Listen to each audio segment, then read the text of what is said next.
우리가 지난주에 살펴보았지만 이삭이 하나님으로부터 복을 받았죠.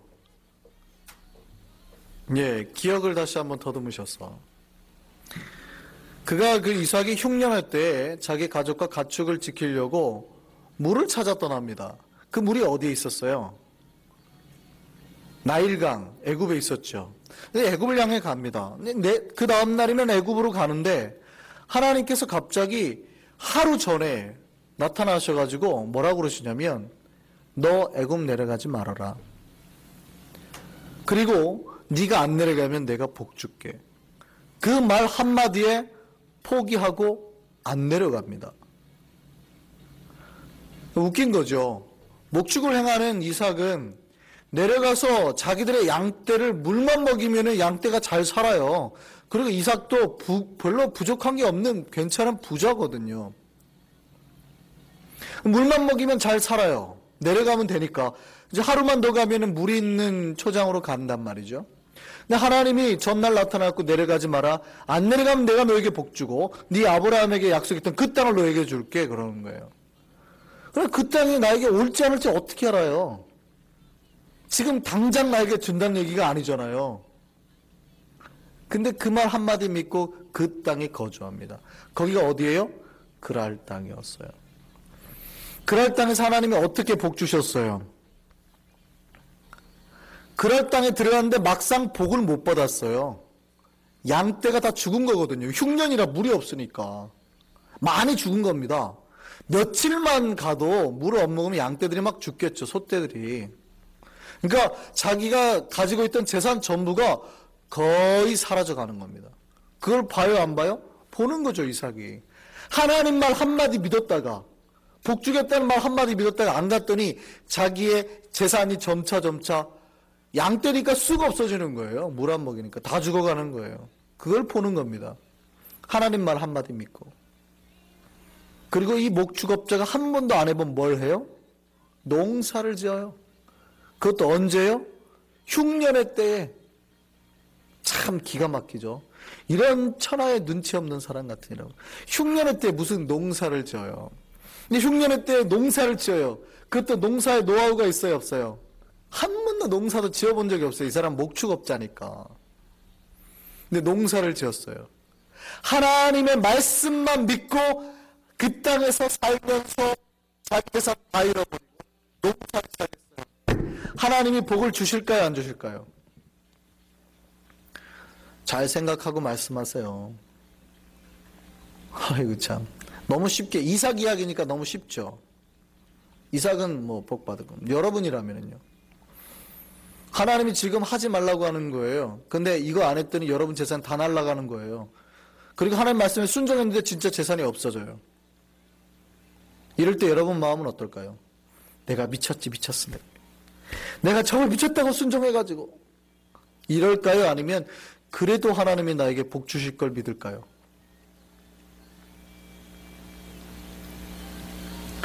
이삭이 그래도 하나님 복 주실 걸 믿어요. 왜냐하면 그게 더 크다는 걸 항상 믿어요, 이삭은. 그래서 농사를 지어요. 하나님이 어떻게 이삭에게 복 주셨어요? 농사를 지었는데 오늘 본문 다시 보시죠. 12절입니다. 하나님이 그 땅에서 농사했는데 그 해가 가뭄의 해잖아요. 흉년의 해잖아요. 그 해에, 이 흉년의 해에 몇 배나요? 100배나. 이게 가능해요, 불가능해요? 불가능하죠. 어떻게 100배가 나와요? 씨 하나를 심으면 그만큼 나든지 조금 더 나면 1.5배, 2배까지는 가능해요. 100배가 어떻게 나와요? 아니, 뿌린 게 있어야 100배가 날 거 아니에요. 내가 씨를 하나를 뿌렸는데 어떻게 거기서 100배가 나와요? 하나님의 능력으로 100배가 됐으면 믿으시기 바랍니다. 그러니까 100배나 됐고 여호와께서 복을 주시는데 어떻게 복을 주셨다고요? 100배나 복을 주셨는데 어떻게 그 다음에 어떻게 복을 주세요? 이 복이 아주 그냥 잘 나가는 복이에요. 그래서 성경에 뭐라고 그래요? 창대하고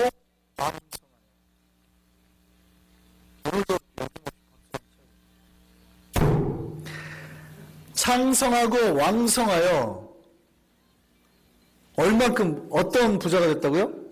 거부가 되었는데 이 거부가 어느 정도의 거부예요? 어느 정도의 거부예요? 블레셋 나라 전체보다 더 부자가 됐다고요. 하나님의 복이 어떻게 오는 줄 알아요? 이렇게 오는 겁니다. 하나님의 복이 이렇게 오는 겁니다. 그러니까 이삭이요, 정말 잘 되고 풍성했다고 성경이 지금 말하고 있는 거예요. 근데 언제요? 주님 앞에 자기의 가진 것 다 포기할 때. 아브라함 때 우리가 살펴봤죠. 아브라함이 어떻게 복받는지. 원리가 똑같죠. 그러니까 내가 가진 것에 만족하고 지키고 하나님 뜻에 도전하지 않으면 하나님이 주신 복을 못 발견하는 거예요. 물론 이삭이 이거 안 하고도 자기가 가진 재산 누리고만 먹고 살려고 해도 평생 먹고 살 수는 있었을 수도 있죠. 그런데 그가 그렇게 역사하신 하나님을 경험했을까요? 못했을까요? 평생 못하죠. 그러니까 신앙에 도전이 없으면 하나님 체험을 못하는 겁니다. 많은 사람들이 하나님 체험하고 싶다고 얘기를 하시거든요. 근데 왜 체험이 없을까요? 도전이 없으니까 체험이 없죠. 도전이 없으니까 체험이 없습니다. 모험을 해야 돼요. 신앙의 모험을 계속 살면서 떠나야 돼요. 끊임없이 하나님하고. 내가 여기까지 했는데 하나님 여기도 해주실까? 한 번 또 해보는 거예요. 야, 내가 여기까지 했는데 그럼 또 해주실까? 또 해보는 거예요. 끊임없이 신앙의 모험을 할 때, 야, 이것도 해주시네. 야, 기가 막히네. 요번 일은 이렇게 하시네. 이게 자기 삶의 모험으로 말미암는 신앙적 간증과 체험이 돼야 되는 겁니다. 이런 사람들의 영혼이 강해요. 아주 강하다고요. 근데 그런 모험을 하지 않으면요, 굉장히 유약합니다. 그리고 두려워해요. 조금만 위험이 와도 안전지대로 가려고 그래요. 자꾸. 이삭은요, 하나님의 믿음에 그냥 큰 발을 싹 내딛는 겁니다. 축복의 원리 기억하길 바랍니다.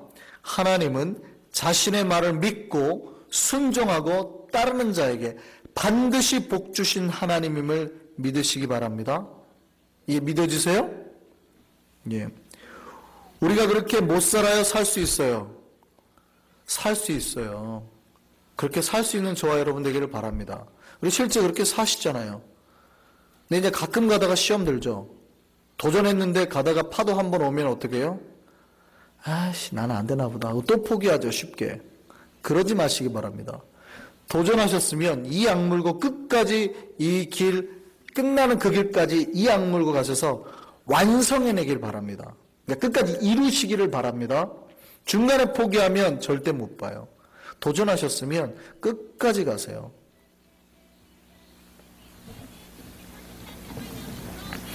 그런데 이렇게 복받은 이삭에게 어려움이 있어요, 없어요? 있어요. 자, 하나님의 은혜의 믿음에 도전을 했어요. 모험을 했다고요.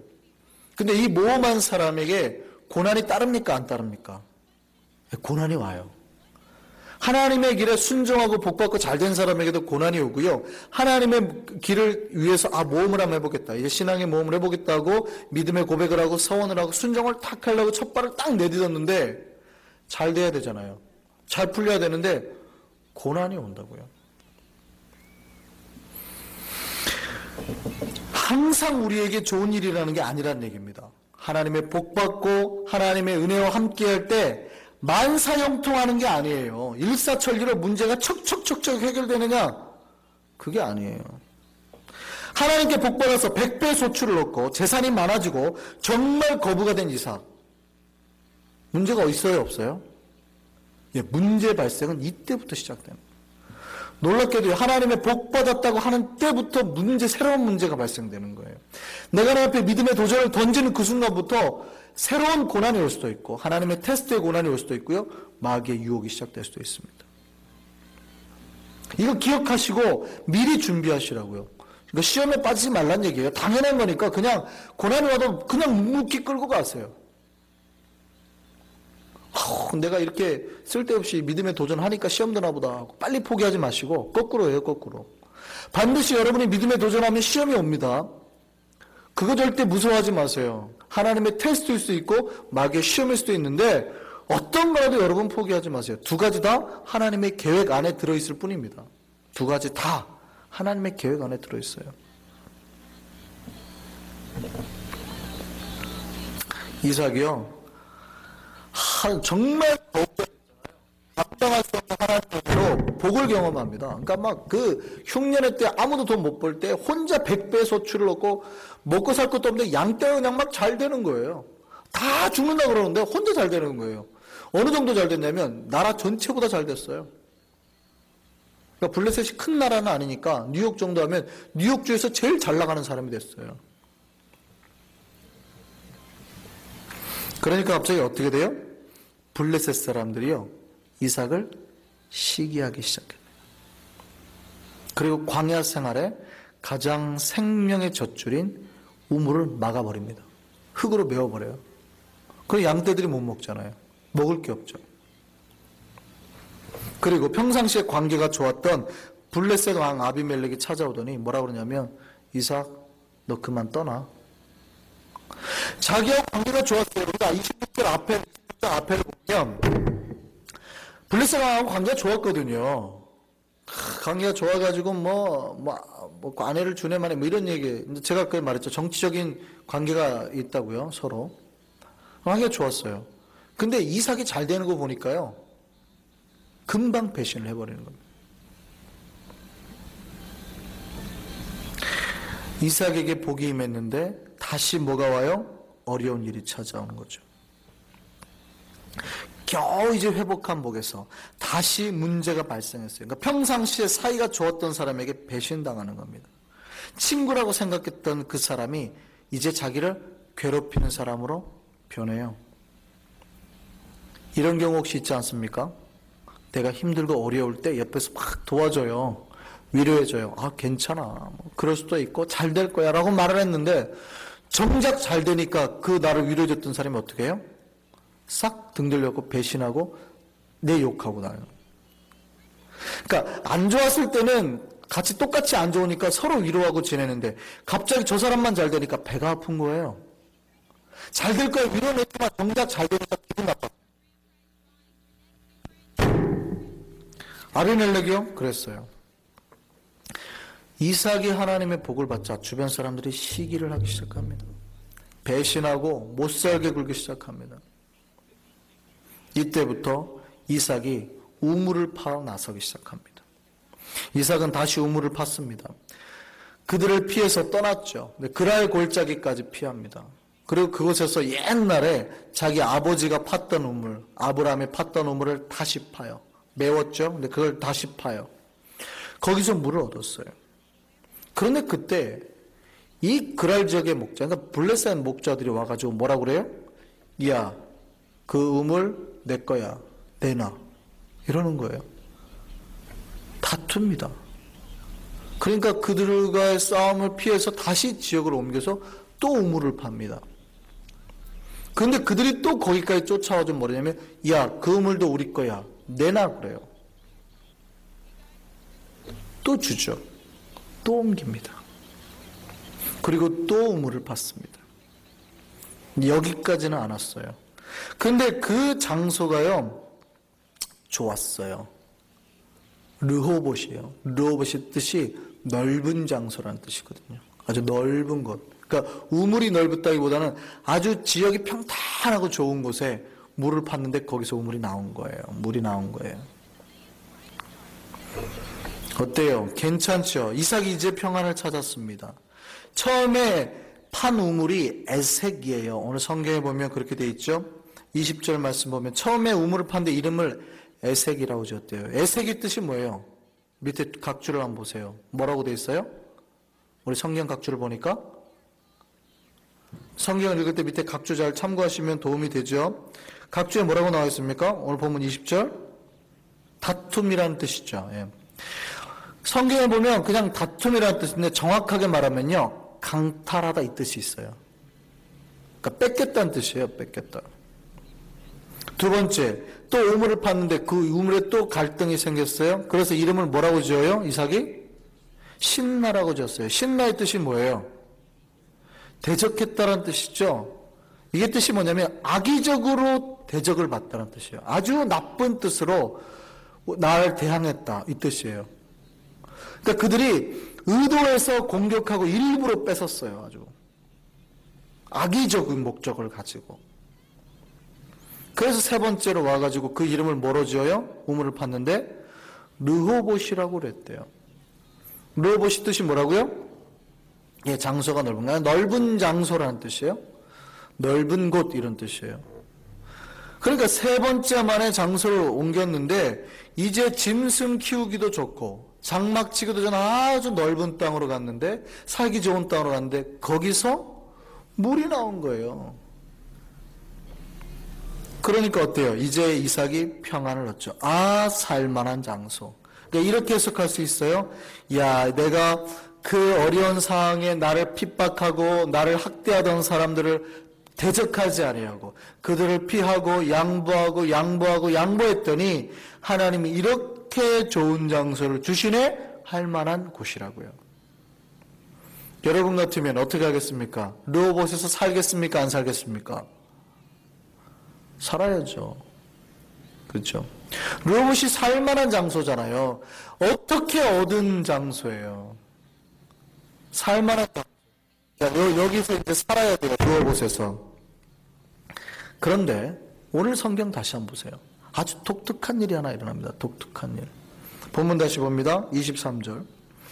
22절 한번 보세요. 이 땅에서 우리가 번성하리로도 하였더라. 이제 여기서 살면 잘 되겠다라고 얘기하는 거예요. 근데 23절 보세요. 갑자기 어떻게 해요? 이삭이 거기서부터 어디로 올라가요? 브엘세바로 올라갔어요. 처음에 브엘세바에서 애굽을 내려가기 위해서 중간에 내려가다가 어디요? 그랄 땅에 멈췄잖아요. 근데 이제 다시 그랄 땅에서 어디로 올라갔다고요? 브엘세바로 또 올라갔어요. 이스라엘 남쪽, 예루살렘 남쪽 85km 지점이에요. 이 브엘세바가. 그러니까 이스라엘 한참 밑에죠. 그 네게부 사막입니다. 사막의 한복판에 있는 지역이에요. 여기로 브엘세바로 옮겼어요. 왜 이삭은 옮겼을까요? 자, 보세요. 이제 내 가족과 양떼가 다툼도 없고 평안한 곳에서 잘 먹고 잘 살 수 있어요. 그렇잖아요. 왜 이삭은 갑자기 브엘세바로 올라갔을까요? 이삭은요, 그것이 하나님의 약속의 땅이 아님을 알았습니다. 하나님이 처음에 이삭에게 약속했잖아요. 26장 3절 보세요. 뭐라고 약속했다고요? 네가 이 땅에 거류하면 내가 너와 함께 있어 내게 복을 주고 내가 이 모든 땅을 너와 내 자손에게 주리라 한 네 아버지 아브라함에게 맹세한 것들이. 그러니까 지금 내가 하나님의 약속 믿고 애굽 땅 안 내려가면 하나님이 복 주시겠다 이 말이에요. 그 땅이 어느 땅이었어요? 그랄 땅이었어요? 가나안 땅이었죠. 그 가나안 땅 약속의 제일 마지막 밑에가 경계가 어디예요? 브엘세바예요. 이삭이 이걸 기억한 겁니다. 이삭은 르호봇이 살기 좋았습니다. 거기가 먹고 살만했다고요. 그런데 어디로 올라가요? 다시 믿음의 모험을 떠나는 겁니다. 항상 목자는 뭘 중심으로 움직일 수밖에 없어요? 우물 중심으로 움직일 수밖에 없어요. 우물이 굉장히 중요해요. 근데 브엘세바에 가서 우물을 찾을 수 있어요? 없어요? 확보할 수 있어요? 없어요? 어렵죠. 왜냐하면 여기는 완전 광야예요. 사막이라니까요. 네게브 사막. 근데 보세요. 이제 그 다툼을 피해가지고 겨우 살만해요. 르호봇 지역이 나쁘지 않다고요. 먹고 살만하다고요. 여기서 살면 이제 내가 평생 잘 먹고 살 수 있어요. 그런데 이삭이 갑자기 어떻게 해요? 아이고, 내가 실수했었구나. 하나님이 약속했던 그 약속의 땅이 여기가 아니었는데 라는 생각을 하게 됩니다. 그리고 어떻게 옮겨요? 가족 전체를 들고 그냥 브엘세바로 올라가 버립니다. 자, 다시 한번요. 이삭이 브엘세바로 올라가면 자기에게 경제적으로나 여러 가지 가족에게 피해가 올까요, 안 올까요? 와요. 또다시 한번 타격을 입어야 되는 거예요. 그동안 이삭이 잘 됐죠. 근데 계속 타격을 입어가는 거죠. 우물 때문에 계속 타격을 입고 피해를 봤어요. 또 타격을 입어야 돼요. 이거 감수할 수 있겠습니까? 없겠습니까? 이제는 좀 안정적으로 살면 안 돼요? 이삭이요? 그거 관심 없습니다. 갔어요. 이 브엘세바가 하나님이 약속하신 땅임을 어떻게 알아요? 오늘 본문 다시 한번 보시죠. 24절입니다. 이삭이 브엘세바로 올라가니까 그날 밤에 누가 나타나요? 여호와께서 나타나서 뭐라고 말하냐면 창세기 26장 3절에 하셨던 말씀을 그대로 말씀하십니다. 그러니까 이 땅을 거류하면 내가 너에게 복 주겠다는 말씀을 그대로 말씀하세요. 보세요. 나는 네 아버지 아브라함의 하나님이니 두려워하지 말라. 그러니까 이게 지금 두려워할 만한 상황이라는 거예요. 브엘세바를 가면은 잘못하면 가족 전체가 또다시 한번 경제적인 어려움에 직면할 수 있는 상황이라는 얘기예요. 하나님이 나타나서 뭐라고 그래요? 두려워하지 말라. 내가 내 종 아브라함을 위하여 내가 너와 함께 있어 내게 복을 주어 네 자손이 번창하게 하리라. 하나님이 앞에서 약속하셨던 그 땅에 머물라고 할 때 주셨던 4절 말씀 있죠. 26장 4절 이 말씀 다시 한번 반복하시는 거예요. 그 땅에 머물면 내가 네 자손이 잘되고 네 자손으로 말미암아 천하 만민이 복을 얻겠다라는 말씀을 그대로 반복하고 계시는 거예요. 그러면 지금 이 브엘세바가 원래 하나님이 약속했던 땅이라는 확정이 된 거죠. 이삭이 알았습니다. 아, 이 땅이 바로 하나님이 약속하신 땅이었구나. 그래서 이삭이 자기 자신의 모든 평안과 자기 삶을 다시 한번 포기하고 약속의 땅을 향하여 올라갑니다. 그래서 거기에서 뭐 해요? 하나님께 제사를 드리는 겁니다. 자, 우리가 앞에서 제가 말씀을 드렸죠. 브엘세바 안 올라가면 안 돼요? 고생했잖아요. 어려워질 만큼 어려워졌잖아요. 그러면 르호봇을 하나님의 복이라고 생각하고 살면 되지 않아요? 굳이 브엘세바까지 올라가야 돼요? 저와 여러분, 자, 어떨까요? 굳이 브엘세바까지 올라가야 될까요? 르호봇에 좀 살면 어때요? 여러분 직접 물어보는 거예요. 어떤 선택을 하실래요? 하나님이 지금 브엘세바 가라고 한 건 아니에요. 아, 저기가 약속이 있다는 걸 생각하고 올라갔더니 그날 밤에 하나님이 역사하신 거니까. 왜 이삭은 이런 판단을 했을까요? 아, 여기가 하나님의 땅이구나. 왜냐하면 자, 상황상 보세요. 밀려 내가 양보했더니 나에게 주셨잖아요. 그럼 하나님이 선택했다가 하나님 나에게 미리 예비했다고 주셨다고 볼 수도 있잖아요. 그럼 르호봇을 하나님의 복의 땅이라고 하고 거기서 살면 안 되냐고요. 이런 땅 얻기 쉽지 않은데, 이런 장소 얻기 쉽지 않은데 어떠세요? 그럴 수 있죠. 대부분의 사람이 그럴 위험이 있어요. 근데 이삭은 어떻게 해요? 철저하게 말씀 붙들었습니다. 그러니까 이삭은요, 자기 삶의 편안이 복이 아니었다고요. 이거 명확하게 기억하시기 바랍니다. 이삭은 자기 삶의 편안이 복이 아니라 나에게 말씀하신 그 하나님의 약속이 복이었다고요. 이거 기억하시기 바랍니다. 이삭은 내 삶이 편안하냐 안 하느냐로 내가 하나님의 복을 받았냐 안 받았냐고 결정하지 않았습니다. 우리는 쉽게 그렇게 결정해요. 내 삶이 편안하면 야, 하나님의 복이 나에게 흘러 넘치는구나 요즘에. 내가 경제적으로 좀 풍요하면 아, 내가 요즘 하나님 앞에 복 잘 받고 있구나 라고 쉽게 생각해요. 쉽게 판단해요. 고난이 좀 오면 아이고 내가 하나님 사랑 못 받고 시험 받고 있구나. 이삭은 그게 판단 기준이 아니었다고요. 고난이 오고 내 양떼가 다 죽어가고 비록 내가 하나님 말씀을 순종하고 고난의 바다에 헤엄치고 있지만 내가 말씀에 순종하고 있으면 이걸 복으로 받아들였다고요. 내 삶의 풍요로움이 이삭에게 복의 기준이 아니었어요. 그러니까 이삭은 르호봇에서 편안하게 사는 편안한 삶을 복이라고 생각지 않고 하나님이 말씀하신 그 약속을 이루는 땅, 그 땅으로 가는 것을 복으로 생각했다는 얘기입니다. 그래서 이삭은 자기가 생각하는 삶의 복의 요소를 다 포기하고 올라갑니다. 그가 과거에 겪었던 흉년의 무서움 다시 겪을 수 있는데 그 흉년 때문에 내려왔잖아요. 흉년의 고통 다시 겪을 수 있는데 그러니까 내 가축과 가족이 다시 한번 몰살의 위기, 우물 파서 물이 나온다는 보장도 없는데 올라간 거예요. 하나님의 복이 여기에서 시작했음을 기억하시기 바랍니다. 저와 여러분은 이런 믿음에 도전할 수 있는 위대한 용사들 되기를 바랍니다. 그러니까 말씀이 항상 기준이에요.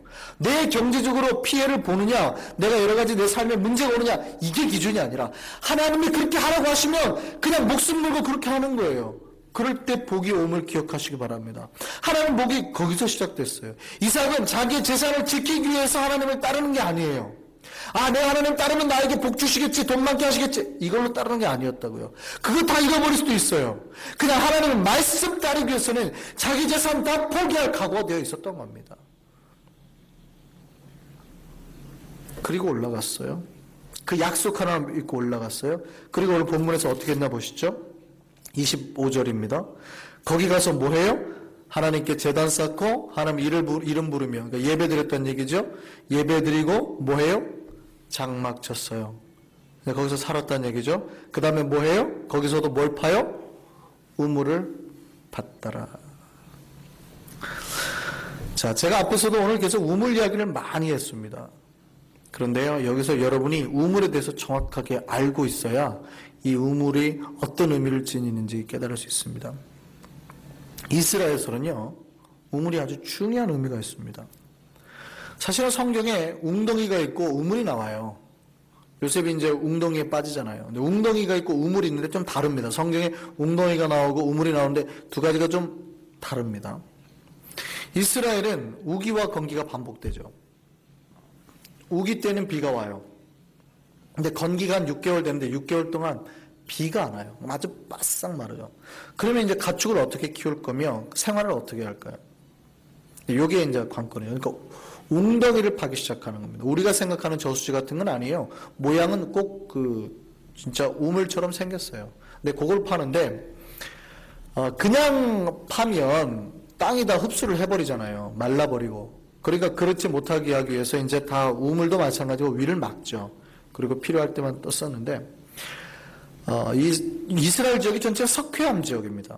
그러니까 이 사람들이 BC 1500년부터 이 석회암을 가지고 가루를 내서 석회반죽하는, 회반죽하는 기술이 배웁니다. 그러니까 회반죽 해가지고 그 주변을 갖다 석회반죽을 하니까 방수 코팅이 되는 거예요. 그러니까 웅덩이를 파가지고 이 석회반죽으로 방수를 합니다. 그리고 우기 때 비를 받아요. 그러면 이게 거의 그대로 잘 보관이 되거든요. 그래서 이걸로 가지고 이제 건기를 버티는 거예요. 그러니까 곳곳에 웅덩이를 파는 거죠. 요셉이 이제 형 찾아갔다가 거기에 형들이 빠뜨리는 거예요. 말라버리는 웅덩이에. 그러니까 석회 반죽이 있으니까 잘 올라오지도 못하죠. 그런데요. 그러니까 그런데요. 그런데 보세요. 그렇게 웅덩이를 파서 하면은 좋긴 한데 문제는 이스라엘 지역에 그런 웅덩이조차도 소용이 없는 지역이 있어요. 아예 비가 안 오는 지역. 그러니까 비가 오면 웅덩이라도 파가지고 그렇게 할 수 있는데 아주 비가 안 오는 지역은 어떻게 했냐면 우물을 파야 됩니다. 어쩔 수 없이 우물을. 오늘 성경이 말하는 우물은 그거예요. 그러니까 비조차 별로 내리지 않는 지역에서는 반드시 우물이 있어야 살아요. 그러니까 우물이 없으면 아예 살 수가 없어요. 그 지역이 어디예요? 그랄과 브엘세바예요. 거기에서 오늘 사건이 일어난 겁니다. 더더군다나 브엘세바는 더 심해요. 그러니까 지금 이삭이 우물을 찾아서 피하고 피한 자신의 삶이 얼마나 고달파는지 아시겠어요? 특별히 이 이스라엘에서 광야에서 우물을 판다는 게 얼마나 힘든 거냐면 아마 여러분 제가 얘기하면 깜짝 놀랄 겁니다. 우물의 깊이가요 150m에서 200m입니다. 대충 길이가 환산을 해야 되나요? 우리가 100m 달리기 하잖아요. 100m 달리기를 2번 해야 될 정도예요. 상상할 수 없는 거리예요. 그만큼 땅을 파야 물을 얻어요. 특히 사마리아성 예수님 만난 그 사마리아 우물 같은 경우는 그렇죠. 그러니까 두레박이 없이는 건질 수 없어요. 그러니까 사마리아 여인이 하는 말이에요. 아이고 당신은 두레박도 없으면서 무슨 나한테 물 길러준다고 하고 비웃는 거예요. 150m짜리 로프를 던져야 물을 깃는 데예요. 그러니 지금처럼 굴착기가 있어가지고 땅을 팔면 물이 나오겠지만 고대 수천 년 전이에요. 요거 우물 하나 파는데 몇 년 걸릴까요? 수년이 걸리는 거예요. 그러니까 종들이 다 붙어가지고 그 땅을 파도 수년이 걸려야 겨우 파요. 문제는 팠는데 거기가 수원지어가지고 물이 나오면 좋은데 안 나오면 어떡해요? 꽝이에요. 그런 적이 수없이 있는 거죠. 근데 애써서 우물 하나 팠더니 와가지고 뺏는 거예요. 왜 우물 하나 때문에 전쟁이 일어난 줄 아시겠어요? 우물 하나 팠더니 와서 뺏는 거예요. 그러니까 또 그걸 피해서 또 수년 애써서 우물 하나 팠는데 또 뺏는 거예요. 그리고 르호보까지 도착했습니다. 우물 없으면 못 살아요? 자, 여기에서 브엘세바 올라갈 수 있어요, 없어요? 올라갔다고요. 자, 보세요. 일반적인 믿음으로는 절대 못 가요. 가면 다 죽는다니까요. 근데 이삭이 그냥 하나님 약속 하나 믿고 간 거예요. 수년 동안 판 우물 포기하고. 가서 브엘세바 가서 우물을 판 겁니다. 얼마나 기적 같은 삶이었는지 아시겠어요? 하나님의 복이 언제 시작이 돼요? 하나님의 뜻에 순종할 때 시작됨을 믿으시기 바랍니다. 성경은 26절부터 지금 그 이야기합니다. 이삭에게 닥쳤던 모든 문제의 갈등, 배신과 또 그를 괴롭히고 그를 시기에서 빼뒀던 모든 갈등이 언제 해결됐을까요? 이삭이 순종하고 브엘세바에 올라간 순간부터 그의 닥쳐온 모든 문제가 해결되기 시작했습니다. 그를 배신했던 아비멜렉이요, 이삭을 찾아옵니다. 오늘 본문 26절을 보시죠. 아비멜렉이, 블레셋왕 아비멜렉이 그랄에서부터 찾아와요. 독특한 말이 하나 나오는데 그 친구 아웃삿을 데리고 군대 장관까지 데리고 옵니다. 왜 친구 아웃삿을 데리고 왔는지는 알 수 없습니다. 그가 아주 그냥 쟁쟁한 사람이어서 이삭에게 소개를 시켜주려고 한 건지, 아니면 그 아웃삭이 이삭과 아비멜렉 사이를 좋게 한 건지 알 수는 없어요. 근데 독특한 사람 이름이 기명이 돼요. 그러니까 아비멜렉이 최선을 다해서 이삭과 친해지려고 주변 사람들을 동원했던 건 사실인 것 같습니다. 그렇게 해가지고 온 거예요. 자기 군대장은 다 대신들 데리고 온 거죠. 그러니까 이삭이 뭐라 그래요? 한마디 하죠. 27절에 언제는 나보고 떠나라고 하면 해놓고 떠나라며, 그래놓고 왜 왔어? 어찌해 왔어? 라고 한마디 하죠, 이삭이. 그러니까 그 다음 뭐라 그래요? 야, 너하고 나 사이에 맹세하자. 우리 언약 맺으러 다시 왔어. 왜요? 하나님이 너에게 복 주어서 네가 복의 사람이 됐다고요. 하나님이, 야, 너 보니까 너는 진짜 하나님의 복만 받고 사나 보다. 우물 파면 판대로 잘 돼. 농사 지면 농사 지은 대로 잘 돼. 하나님의 말씀의 뜻에 순종하고 살았더니 그 자체에서 뭐가 일어나요? 간증이 일어나고 전도가 되고 복음의 역사가 일어나잖아요. 나 너하고 계약 맺으면 나도 잘 될 것 같아. 너 나하고 계약하자. 그리고 맹세하자. 그러려고 왔대요. 나를 배신했던 사람이, 나를 괴롭혔던 사람이 어떻게 해요? 내 앞에서 무릎 꿇고 사과하고 화해를 신청하는 역사가 일어나잖아요. 어느 장소에서요? 르호봇이 아닌 브엘세바입니다. 브엘세바.